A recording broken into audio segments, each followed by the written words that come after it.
The funeral director handed me the guest book, and I stared at the empty pages.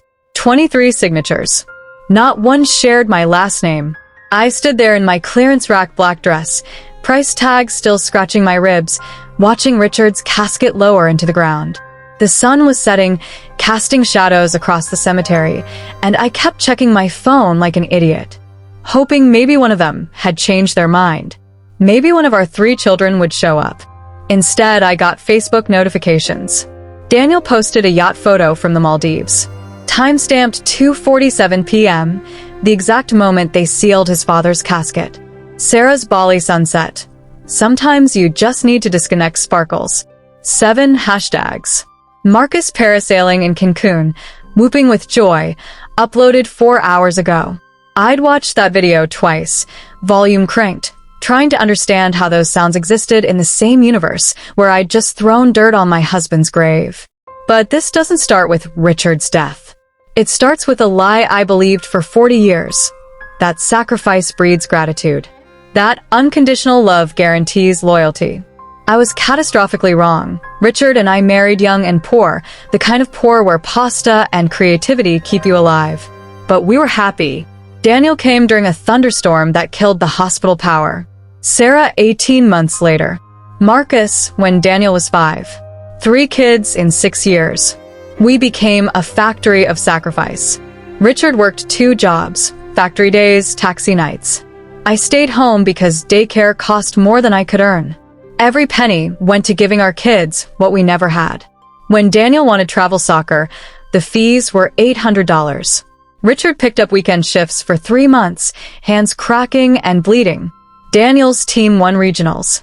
The trophy lasted 2 weeks on his dresser before ending up forgotten in the garage. Sarah needed piano lessons. Marcus needed speech therapy. Daniel needed orthodontics. We said yes to everything. Depleted savings, pushed back retirement, lived in that cramped apartment for 12 years instead of 5. The first warning came when Daniel was in college. We'd maxed out credit cards and borrowed against Richard's 401k to cover what scholarships didn't. Junior year, he called about studying abroad in Italy. $15,000. We didn't have it. So, you're too cheap to help me have a once-in-a-lifetime experience? Too cheap. After everything. Richard took a loan at 17% interest. Daniel posted 847 photos from Florence. When he came home, he called our apartment kind of depressing. That should have been my wake-up call. Instead, I made excuses. He's young. He'll understand when he has kids. The pattern continued. Sarah needed rent during grad school. We paid. Marcus needed business seed money. We provided it, and he failed within 8 months.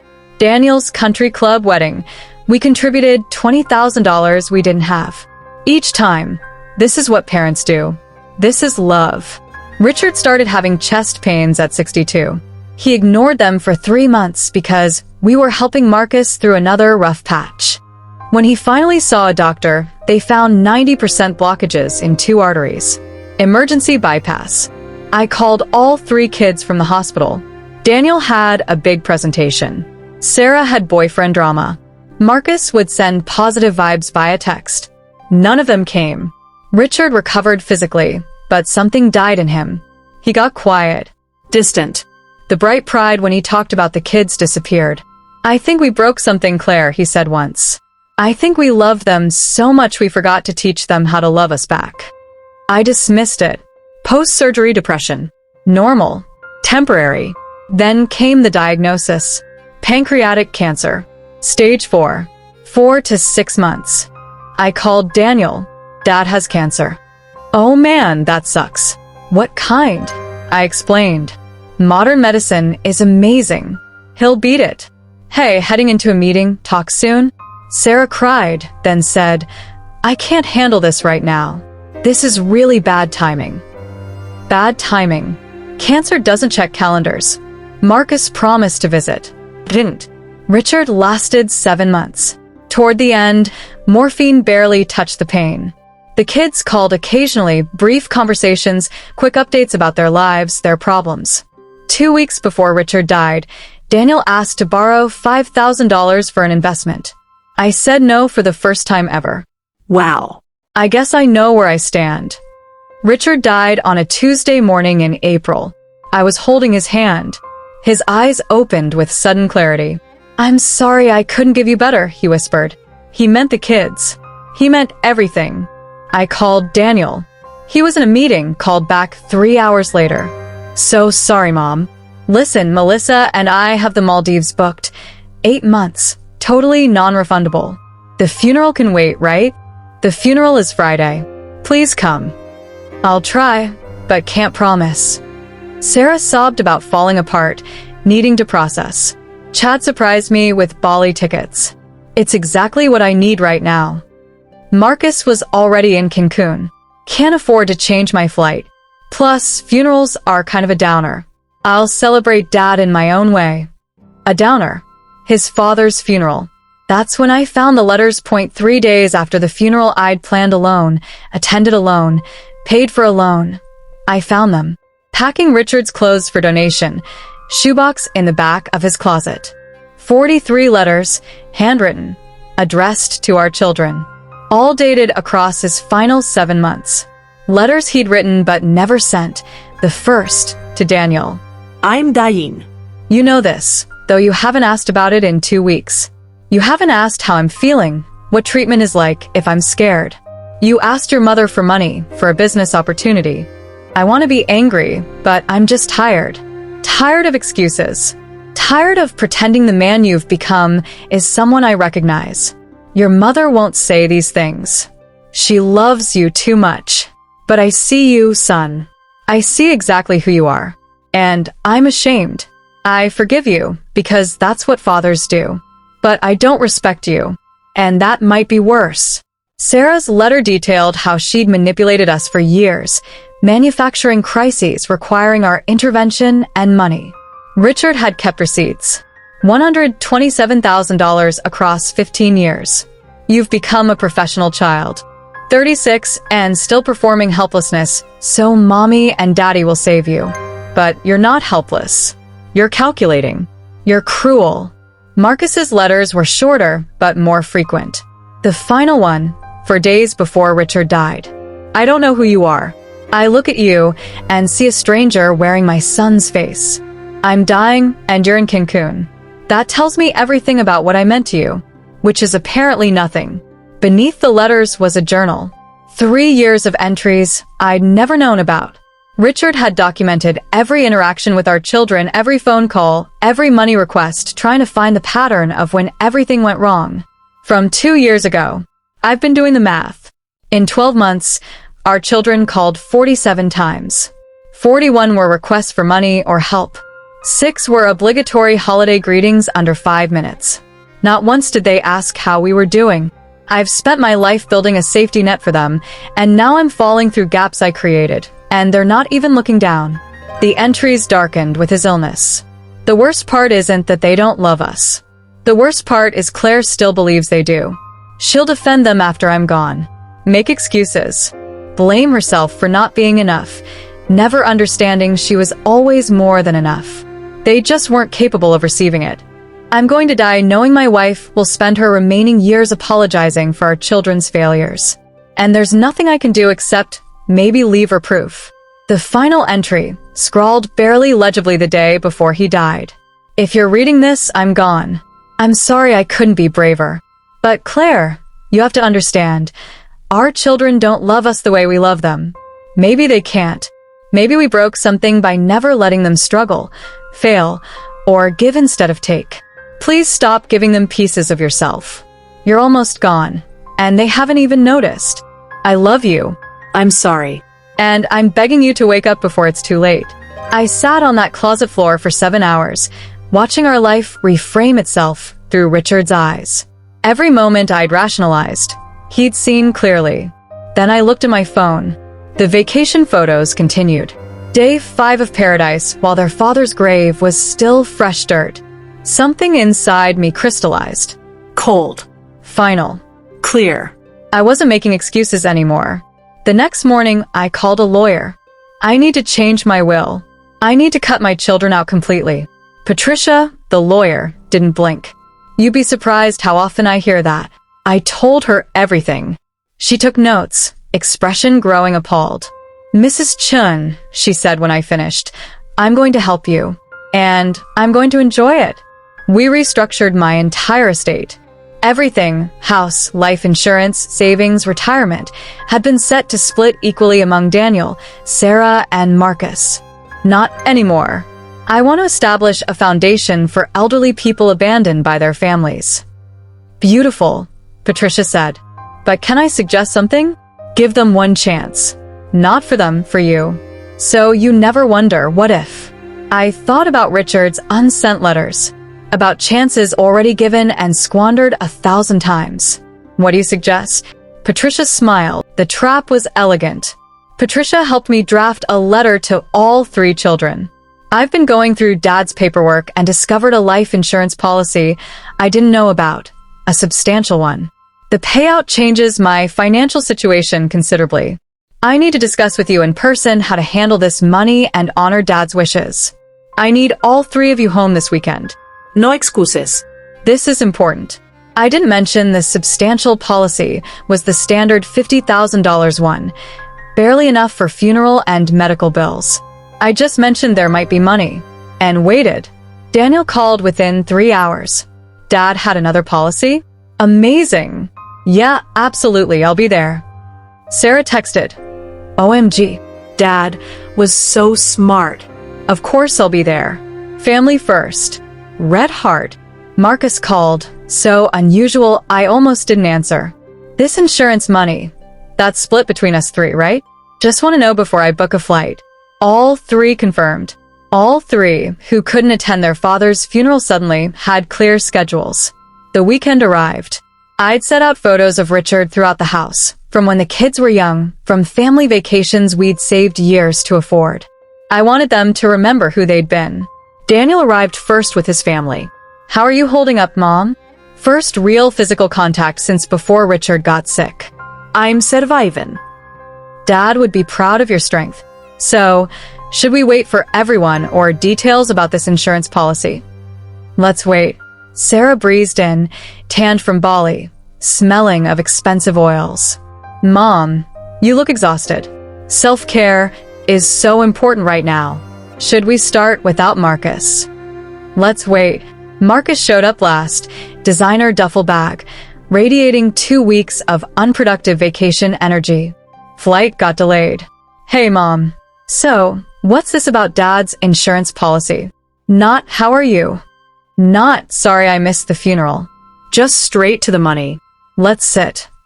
We gathered in the living room where we'd celebrated Christmases and birthdays and had movie nights before they decided they were too old. I looked at their faces. My children. People I'd grown inside my body, nursed through illnesses, protected from hardship. Strangers. I lied. I said. Silence. Confused glances. There is no substantial insurance policy. Dad had the standard $50,000. It covered funeral, medical bills, 3 months mortgage. Daniel's face shifted, something ugly before smoothing out. Why would you? I wanted to see if you'd come. If money was enough motivation to show up for your mother 2 weeks after you couldn't show up for your father's funeral. Mom, Sarah started, wounded tone activating. Don't. I'm going to talk. For once, you're going to listen. I set the shoebox on the coffee table. Your father spent his last 7 months writing to you. 43 letters. Never sent them because he knew you wouldn't care. But I read them. Every single one. Face spelling. He documented everything. Every money call. Every skipped holiday. Every broken promise. Every way you took until there was nothing left but regret. That's not fair, Daniel started. He died thinking he'd failed you. But he didn't. He gave you everything. We gave you everything. You failed him. Marcus stood. I don't have to listen to this. Sit down. My voice cracked like a whip. He sat. You owe me 40 years of sacrifice. The childhood I gave you. The educations we bankrupted ourselves for. The bailouts. The emotional labor. The unconditional love we poured into you as you became people we didn't recognize. I pulled out the journal. Your father knew he was dying and spent his last months documenting your neglect. He wrote that the worst part wasn't dying. It was knowing I'd spend my remaining years making excuses for you, defending you, blaming myself when the truth is you're not enough. Not enough to deserve what we gave. Sarah crying angry tears. So you brought us here to shame us? No. I brought you here to tell you I'm done. Done with what? Done sacrificing myself for people who see me as a resource instead of a mother. Done with excuses. Done giving pieces of myself to children who couldn't spare one day for their father's funeral but showed up within 72 hours when they thought there might be money. I pulled out the new will. I've changed my will. Everything goes to a foundation in your father's name. It'll help elderly people abandoned by their families. People like me, like your father. Explosion. All three talking over each other. Objections. Accusations. Hurt feelings somehow all about them. I let them rage for 3 minutes, then stood. I'm 67. Your father is dead. I have maybe 20 good years left. I'm going to spend them being a person, not just a mother.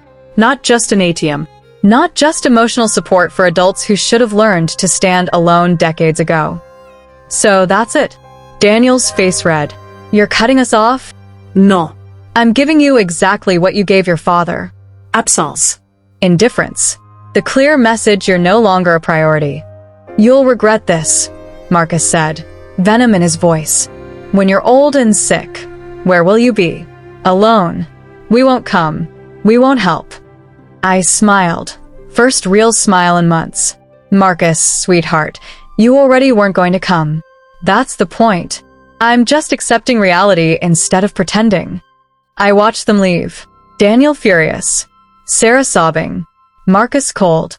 I closed the door and stood in my empty house, truly mine now, and felt something I hadn't felt in years.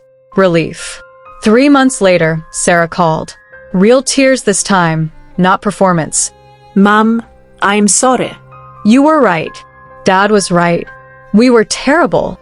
She'd been in therapy, working through how she became someone who missed her father's funeral for vacation. I realized I don't know you. I never asked. Never cared. Just took. Why are you telling me this? Because I want to know you. Not because I need something. Just because you're my mother and I spent 36 years treating you like a character instead of a whole person. We talked for 2 hours. Really talked. About her life, yes, but also mine. Who I'd been before motherhood. Dram side seta sida. About Richard. Not as dad, but as the man I'd loved and lost. It didn't fix everything. One conversation couldn't undo decades. But it was a start. Daniel never apologized. Never called. I heard he told people I'd had a breakdown, that I'd cut them off irrationally. Made himself the victim. Marcus called 6 months later about getting married. I wanted you to know. I understand if you don't want to come. I'd like to come. If you really want me there. Ido. I fucked up, Mom. I don't know if I can fix it, but I want to try. He's trying. Slowly. Sending photos. Calling on holidays. Not asking for anything. Just building something real. I'm trying too. Learning who I am beyond motherhood. Book club. Volunteering at hospice. Friends who make me laugh until my sides hurt. And I've kept Richard's foundation. Small but growing. We've helped 11 families, elderly people abandoned by children who never learned love flows both directions. Sometimes I read Richard's letters. Not to torture myself, but to remember. To honor the man who saw clearly when I couldn't. Who loved me enough to leave proof of what I needed to see. I buried my husband alone because my kids were on vacation. But I didn't stay alone. I found myself again. Found the woman I'd been before I became just mom. They call it tough love. But really, it's just finally loving myself as much as I loved them. Richard knew that before I did. His final gift wasn't an insurance policy or inheritance. It was permission to stop disappearing. If this story spoke to your heart, don't let it fade. Subscribe to The Silent Parents, where every emotion finds a home.